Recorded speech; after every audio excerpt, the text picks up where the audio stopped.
안녕하세요. 칭찬은 고래도 춤추게 한다. 첫 번째 내용 이제 시작하겠습니다. 첫 번째 1장 범고래 샴이 가르쳐준 지혜의 첫 번째입니다. 긍정적인 것을 강조하라. 어떻게 저런 일을 할 수 있을까? 범고래가 물 위로 날아오르면서 놀라운 묘기를 선보이자 3,000명이 넘는 관중들은 놀라움에 탄성을 질러대기 시작했다. 스탠드에 앉아있는 관중들의 눈은 거대한 범고래와 조련사에게 집중되기 시작했고, 푸른 셔츠에 카키색 바지를 입은 한 남자 또한 다른 누구보다도 놀란 표정으로 그 광경을 바라보고 있었다.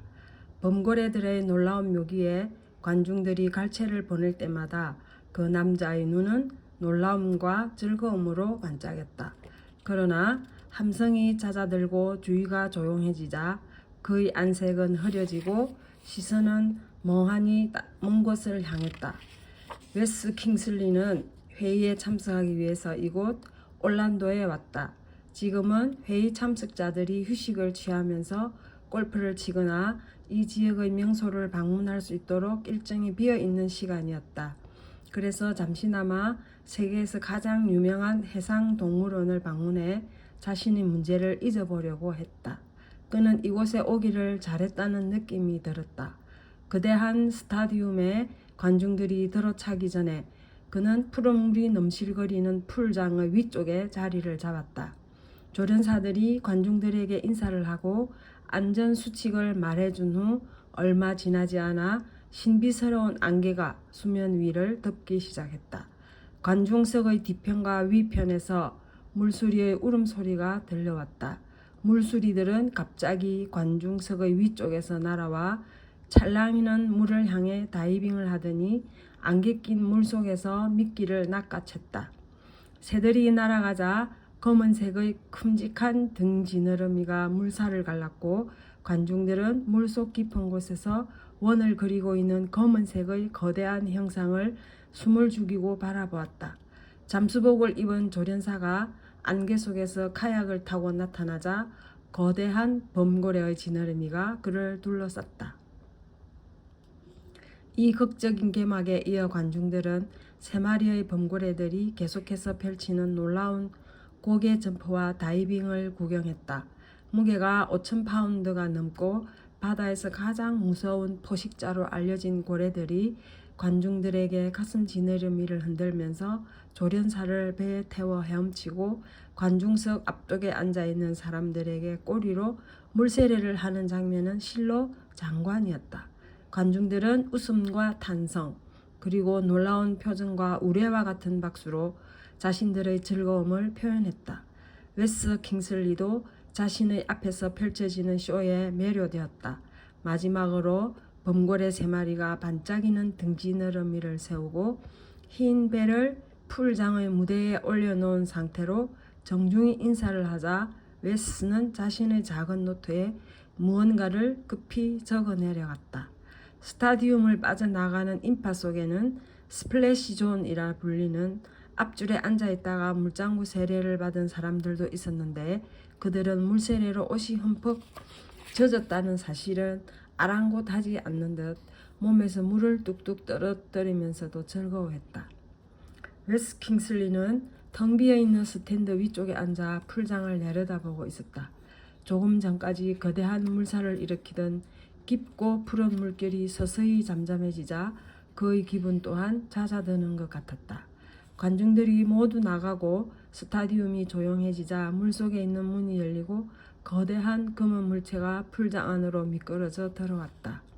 조련사가 문을 나와 풀장 주변을 거닐기 시작하자 범고래는 곧장 그에게 헤엄쳐왔다. 잘했다 샴. 조련사는 고래의 머리를 쓰다듬어 줬다. 휴식 시간을 마음껏 즐기렴. 넌 그럴 자격이 있어. 조련사가 다시 풀장 주변을 걷기 시작하자 고래도 그와 함께 움직이기 시작했다. 마치 오래도록 그와 함께 있고 싶은 것처럼. 스탠드에 앉아있던 웨스 킹슬리는 고개를 갸우뚱거렸다. 쇼가 끝나면 고래도 자유롭게 휴식 시간을 보내고 싶어 할 거라 생각했다. 그런데 오히려 범고래는 자신을 감독하고 관리하는 사람과 함께 시간을 보내고 있지 않은가. 휴식 시간에도 조련사와 함께 하다니 쇼가 시작될 때부터 가졌던 의문이 더욱 강해졌다.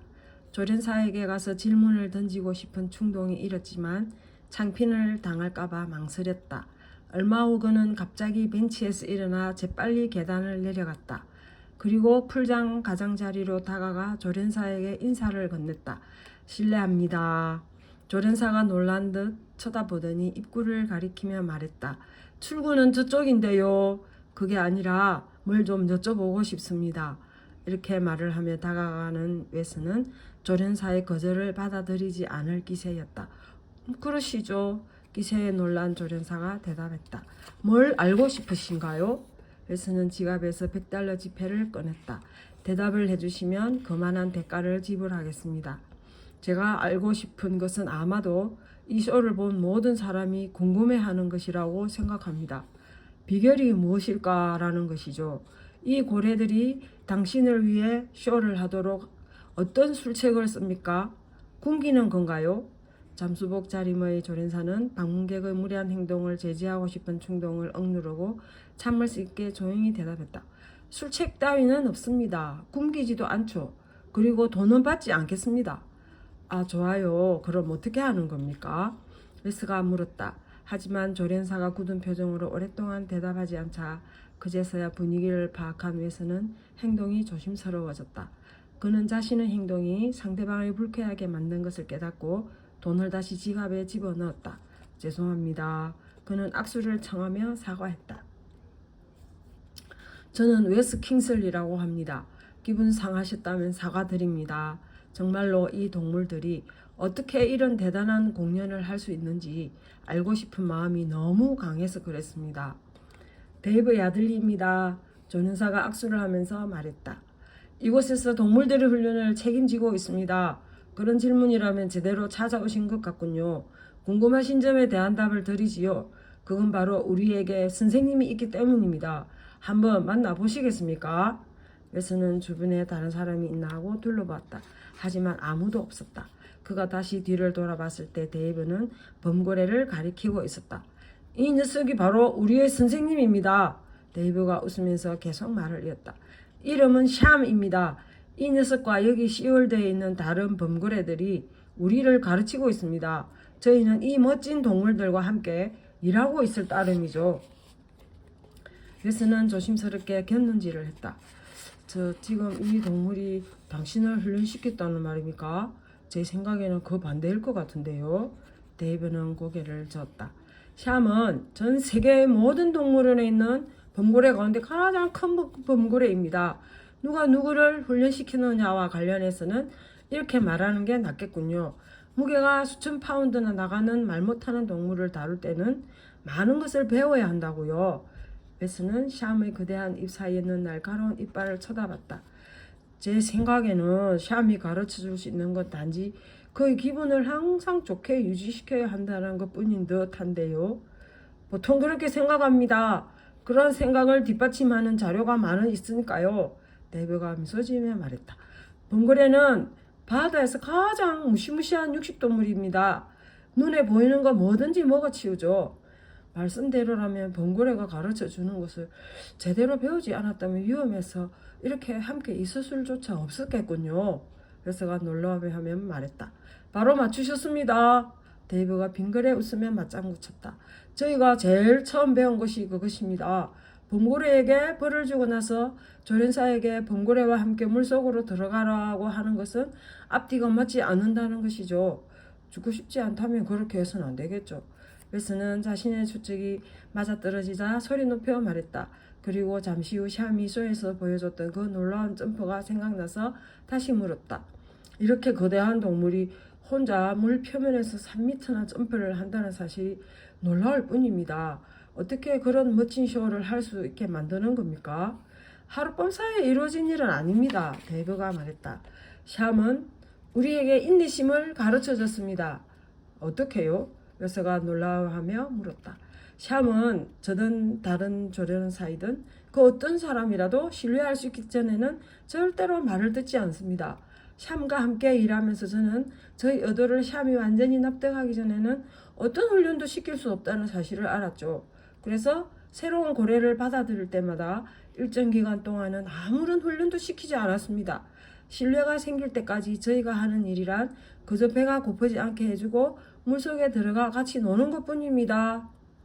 어떤 걸 납득하도록 만든다는 거죠? 우리가 그들을 해치지 않을 것이라는 점입니다. 고래들에게 당신에 대한 신뢰가 생기기를 기다린다는 말이군요. 맞습니다. 그것이 저희가 동물들과 일하면서 가장 큰 원칙으로 삼는 것입니다.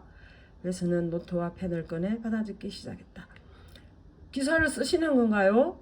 데이브는 혹시 웨스가 기자가 아닐까 생각하며 물었다. 그러나 웨스가 어색한 웃음을 짓자 다시 물었다. 아니면 연구를 하시는 건가요? 인간의 본성에 대한 연구라고 하면 될 것 같군요. 새로운 걸 배워서 저나 다른. 데이브는 웨스의 말을 기다리면서 쳐다봤다. 웨스의 머뭇거리는 말투에서 데이브는 그가 사람을 잘 믿지 않는다고 느껴졌다. 그래서 조금 전과 같은 무례한 행동을 했던 거였군. 데이브는 웨스를 쳐다보며 생각했다. 감사합니다.